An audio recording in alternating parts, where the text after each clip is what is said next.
Minister of Natural Resources Raffle Trotman, who will soon no longer have responsibility for the petroleum sector, expressed some level of frustration with the public knowing that oil giant ExxonMobil will financially support the country's legal fees for the border case.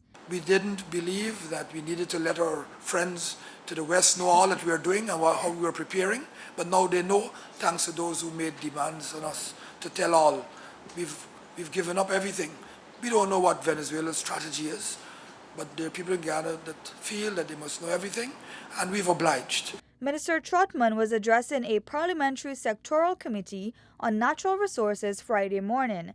Last year, the government, after several instances of denials by ministers, was forced to admit that it received an $18 million sign-in bonus from ExxonMobil after the Stabroek News published a leaked document showing that the money was deposited into a central bank account.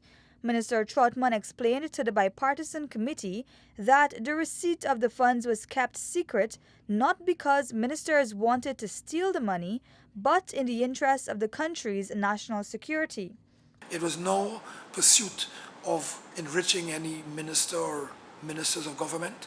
It was $18 million, not a cent more, not a cent less. And no government or no minister wanting to steal money will ask the Bank of Guyana governor, who no one knows him to be on any list on the APN or AFC or a support of this government, to hold the money for them. No one wanted to steal would ask the governor of the bank to be the keeper of the funds.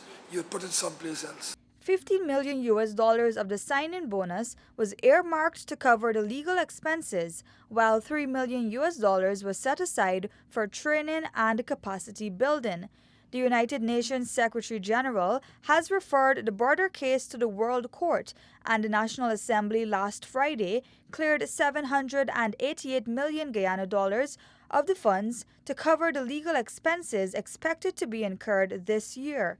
The rest of the monies are still being held outside of the consolidated fund, and this has raised major concerns among lawmakers and civil society groups. It even triggered court cases attempting to force the government to deposit the funds into the public purse. But Minister Trotman made it pellucid that there is nothing sinister in keeping the sign-in bonus outside of the consolidated fund.